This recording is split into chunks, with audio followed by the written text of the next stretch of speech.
தமிழ்நாட்டில் வரக்கூடிய 7ஆம் தேதி வரை கனமழை மற்றும் மிக கனமழைக்கு வாய்ப்பு இருப்பதாக சென்னை வானிலை ஆய்வு மையம் அறிவித்துள்ளது. அதன்படி தஞ்சை, திருவாரூர், நாகை, மயிலாடுதுறை, புதுக்கோட்டை, கடலூர், விழுப்புரம், அரியலூர் மாவட்டங்களில் இன்று கனமழை பெய்ய வாய்ப்புள்ளது.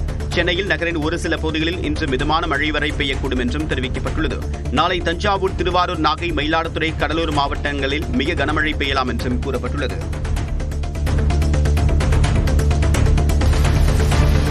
கடலூரில் காற்று, இடி, மின்னலுடன் கூடிய கனமழை பெய்ததால் பல்வேறு இடங்களில் மின்சாரம் துண்டிக்கப்பட்டது. திருப்பாத்திரி, புலியூர், ஆலப்பாக்கம், நெல்லிக்குப்பம் உள்ளிட்ட பகுதிகளில் கனமழை கொட்டி தீர்த்தது.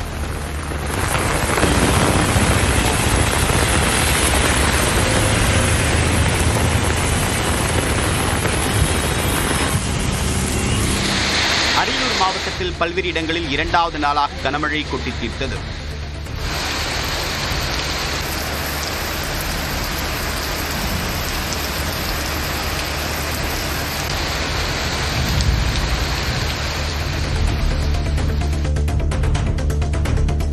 புதுக்கோட்டை மாவட்டத்தின் பல்வேறு பகுதிகளில் நீண்ட நாட்களுக்கு பிறகு பெய்த மழையால் பொதுமக்கள் மகிழ்ச்சி அடைந்தனர்.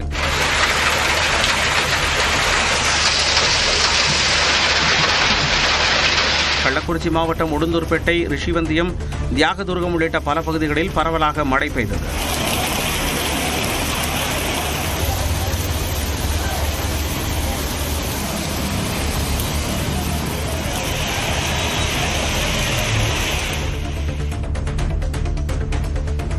பெரம்பலூர் மாவட்டம் குன்னம் மற்றும் அதன் சுற்றுவட்டார பகுதிகளில் 2வது நாளாக மழை பெய்ததால் குளிர்ச்சியான சூழல் நிலவியது.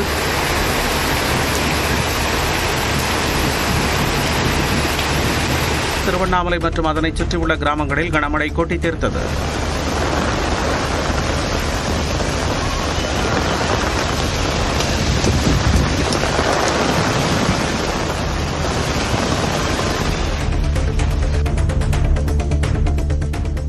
தமிழக அரசின் திட்டங்களுக்கு அரசியல் தலைவர்களின் பெயர்கள் மற்றும் படங்களை பயன்படுத்துவதற்கு சென்னை உயர்நீதிமன்றம் தடை விதித்துள்ளது.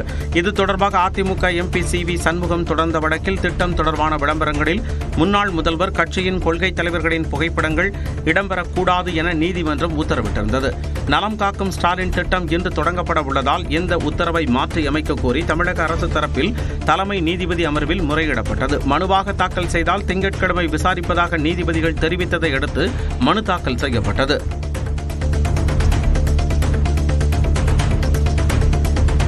அரசு திட்டங்களில் யார் படம் இருக்க வேண்டும், யார் பெயர் இருக்க வேண்டும் என்பதை தெளிவுபடுத்த கோரி உயர்நீதிமன்றத்தில் விளக்கமனு தாக்கல் செய்திருப்பதாக திமுக எம்பி வில்சன் தெரிவித்துள்ளார். எக்ஸாக்டா யார் படத்தை போடக்கூடாது, யார் பெயரை போடக்கூடாது என்பதை வருகிற திங்கட்கிழமை என்று கிளாரிஃபை செய்வார்கள் என்று நம்புகிறோம். கல்வி நிதியை விடுவிக்க கோரிய வழக்கு உச்சநீதிமன்றத்தில் அடுத்த வாரம் விசாரணைக்கு வரும் என்று எதிர்பார்ப்பதாகவும் கூறினார். பாஜகவோடு கூட்டணி வைத்திருந்த திமுக தற்போது தாங்கள் கூட்டணி வைப்பதை மட்டும் விமர்சிப்பது சந்தர்ப்பவாதம் என்று அதிமுக பொதுச் செயலாளர் எடப்பாடி பழனிசாமி விமர்சித்துள்ளார். பாரதிய ஜனதா கட்சி என்றால் அதற்கென்று ஒரு கொள்கை இருக்கின்றது. அண்ணா திமுக என்றால் அண்ணா திமுக என்று ஒரு கட்சி கொள்கை இருக்குது. ஆனா திமுகவுக்கு கொள்கையே கிடையாது. அந்த கூட்டணியில் இருக்கிறவங்களுக்கு கொள்கை கிடையாது. அதிமுக பாஜக கூட்டணி இரட்டை குழல் துப்பாக்கியாக செயல்பட்டு மக்களுக்கான திட்டங்களை கொண்டு வரும் என்று நைனா நாகேந்திரன் தெரிவித்தார். ஒரு மாநில அரசு நல்ல முறையில் செயல்பட முடியும் என்று சொன்னால் மத்திய அரசுடைய உதவி வேண்டும். ஆக மத்திய அரசுடைய உதவி அண்ணன் EPS அவர்களுக்கு நிறைய இருக்கிறது. பாமகவின் சிறப்பு பொதுக்குழு கூட்டம் வரும் 17ஆம் தேதி நடைபெறவுள்ளதாக ராமதாஸ் அறிவித்திருந்த நிலையில் அன்புமணி தரப்பில் போட்டி பொதுக்கூட்டத்திற்கான அறிவிப்பு வெளியாகியுள்ளது. அதன்படி மாமல்லபுரத்தில் வரும் 9ஆம் தேதி பாமக பொதுக்குழு கூட்டம் நடைபெறவுள்ளதாகவும் கட்சியின் வளர்ச்சிப் பணிகள் குறித்து ஆலோசிக்கப்படும் என்றும் அன்புமணி, வடிவேல் ராவணன் ஆகியோர் கூட்டாக வெளியிட்டுள்ள அறிக்கையில் தெரிவிக்கப்பட்டுள்ளது. இதனிடையே ராமதாஸ் தரப்பில் வெளியிடப்பட்ட அறிக்கையில் ஏதோ ஒரு கார்ப்பரேட் அமைப்பால் ஆகஸ்ட் 9ஆம் தேதி நடைபெறுவதாக அறிவிக்கப்பட்டுள்ள பொதுக்குழுவிற்கும் பாட்டாளி மக்கள் கட்சிக்கும் சம்பந்தம் கிடையாது என்றும் சட்டவிரோதம் என்றும் தெரிவிக்கப்பட்டுள்ளது. முதலமைச்சர் மு.க. ஸ்டாலினை பாமக நிறுவனர் ராமதாஸ் தொலைபேசியில் தொடர்பு கொண்டு நலம் விசாரித்தார். இதுகுறித்து சென்னையில் செய்தியாளர்களிடம் பேசிய அவர் இதற்கும் கூட்டணிக்கும் தொடர்பு இல்லை என்று கூறினார். ராமதாஸ் இருக்குமிடம்தான் பாட்டாளி மக்கள் கட்சி என்றும் தெரிவித்தார். ராமன் இருக்குமிடம் என்ன சொல்லுவாங்க, அயோத்தி. அந்த மாதிரி நான் இருக்கிற இடம் தான் பாட்டாளி மக்கள் கட்சி. ஆகஸ்ட் 17ஆம் தேதி நடைபெறவுள்ள பொதுக்குழுவில் பங்கேற்க உரியவர்களுக்கு மட்டும் அழைப்பு போகும் என்று கூறினார்.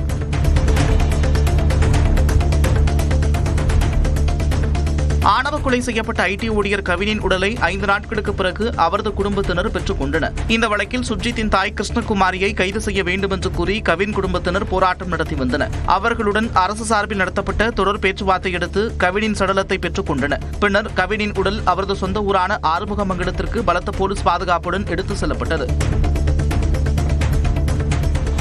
நெல்லை ஆணவ கொலை விவகாரத்தில் உயிரிழந்த மென்பொறியாளர் கவினின் உடல் அடக்கம் செய்யப்பட்டுள்ளது.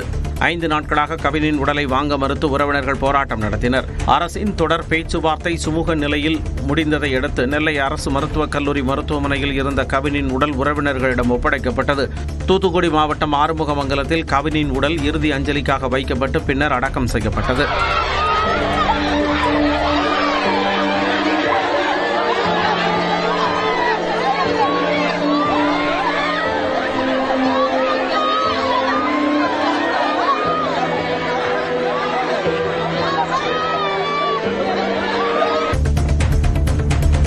பீகார் வாக்காளர் பட்டியல் சிறப்பு திருத்தத்திற்கு பிறகான வரைவு வாக்காளர் பட்டியலை தேர்தல் ஆணையம் வெளியிட்டுள்ளது. 243 தொகுதிகளில் உள்ள 90,817 வாக்குச்சாவடிகளுக்கான பட்டியலை தேர்தல் ஆணையம் வெளியிட்டுள்ளது. இந்த பட்டியலில் விடுபட்ட பெயர்களை பட்டியலில் சேர்க்க அடுத்த 1 மாத காலத்திற்கு கால அவகாசம் வழங்கப்பட்டுள்ளது. உரிய ஆவணங்கள் இருப்பின் தனிநபர் மற்றும் அரசியல் கட்சிகளின் கோரிக்கையின் அடிப்படையில் பெயர்கள் சேர்க்கப்படும் என்று தெரிவிக்கப்பட்டுள்ளது. விக்னேஷ் சிவன் இயக்கத்தில் உருவாகி வரக்கூடிய லவ் இன்சூரன்ஸ் கார்ப்பரேஷன் திரைப்படத்தின் அடுத்த அப்டேட் குறித்த அறிவிப்பு ஒத்திவைக்கப்பட்டுள்ளது. பிரதீப் ரங்கநாதன், கிருத்தி ஷெட்டி, SJ சூர்யா உள்ளிட்ட நடிப்பில் இந்த திரைப்படம் உருவாகி வருகிறது. இந்த படத்தின் அடுத்த அப்டேட் ஆகஸ்ட் 1ஆம் தேதி அறிவிக்கப்படும் என்று படக்குழு தெரிவித்தது. இந்நிலையில் கூலி படத்தின் முன்னோட்டம் 2ஆம் தேதி வெளியாகி இருக்கக்கூடிய நிலையில் அதற்கு பிறகு அடுத்த அப்டேட்டின் தேதி அறிவிக்கப்படும் என்று படக்குழு அறிவித்துள்ளது. தமிழ்நாட்டு வாக்காளர்களாகும் பிற மாநிலத்தவர்கள் பாஜகவிற்கு வாக்களித்தால் அவர்களின் மாநிலம் போல பாதுகாப்பற்ற வேலையில்லாத நிலை இங்கு உருவாகும் என திமுக செய்தித் தொடர்பு செயலாளர் TKS இளங்கோவன் தெரிவித்துள்ளார். பீகார் மாநிலத்திலே இவர்கள் மீண்டும் இங்கே திமுகவுக்கு வாக்களிக்காமல் பாஜகவுக்கோ யாருக்கோ வாக்களித்தால் பீகார் போல தமிழ்நாடும் மாறிவிடும் என்பதை அந்த மக்களும் உணர்ந்து கொள்ள வேண்டும். பாஜகவுக்கு எதிராக வாக்களிக்கக்கூடியவர்களை நீக்குவதற்குரிய முயற்சிகளும் மேற்கொள்ளப்படலாம் என்ற ஐயம் எழுவதாக BCK தலைவர் திருமாவளவன் கூறியுள்ளார். பாஜகவுக்கு எதிராக வாக்களிக்கக்கூடிய சிறுபான்மையினர் மற்றும் தலித்துகளின் வாக்குகளை நீக்குவதற்குரிய முயற்சிகளும் மேற்கொள்ளப்படலாம் என்ற ஐயம் எழுந்துள்ளது. வட மாநிலத்தவர்களை தமிழ்நாட்டில் வாக்காளர்களாக சேர்த்தால் தமிழ்நாட்டின் அரசியல் தலைகீழாக மாறிவிடும் என்றும் கூறினார். பீகார் மாநிலத்தில் நடைபெற்ற வாக்காளர் சிறப்பு திருத்த நடவடிக்கையின் மூலம் தேர்தல் ஆணையம் வாக்குகளை திருடுவதாக ராகுல் காந்தி குற்றம் சாட்டினார். நாடாளுமன்ற வளாகத்தில் செய்தியாளர்களிடம் பேசிய அவர் இதில் ஈடுபடும் உயர்மட்ட அதிகாரிகள் முதல் அடிப்படை ஊழியர்கள் வரை அனைவரும் தேச துரோகிகள் என்று காட்டமாக விமர்சித்துள்ளார். इलेक्शन कमीशन में जो भी ये काम कर रहे हैं, right from the top to the bottom, आप एक बात याद रखिए, आपको हम छोड़ेंगे नहीं. कुछ भी हो जाए हम छोड़ेंगे नहीं आपको, क्योंकि आप हिंदुस्तान के खिलाफ काम कर रहे हो. ये ट्रीजन है और कम इससे कम नहीं. பாஜகவுக்கு ஆதரவாக தேர்தல் ஆணையம் வாக்குகளை திருடுவதாக ராகுல் காந்தி கூறியதற்கு அடிப்படை ஆதாரமற்ற குற்றச்சாட்டுகளை புறந்தள்ளுவதாக தேர்தல் ஆணையம் பதிலடி கொடுத்துள்ளது. தேர்தல் ஆணையம் வெளியிட்டுள்ள அறிக்கையில் நாள்தோறும் கூறப்படும் ஆதாரமற்ற குற்றச்சாட்டுகள் அச்சுறுத்தல்களை புறந்தள்ளுவதாக தெரிவித்துள்ளது. அனைத்து தேர்தல் அதிகாரிகளும் பாரபட்சமின்றியும் வெளிப்படையாகவும் பணியாற்றுவதாக தெரிவித்துள்ளது.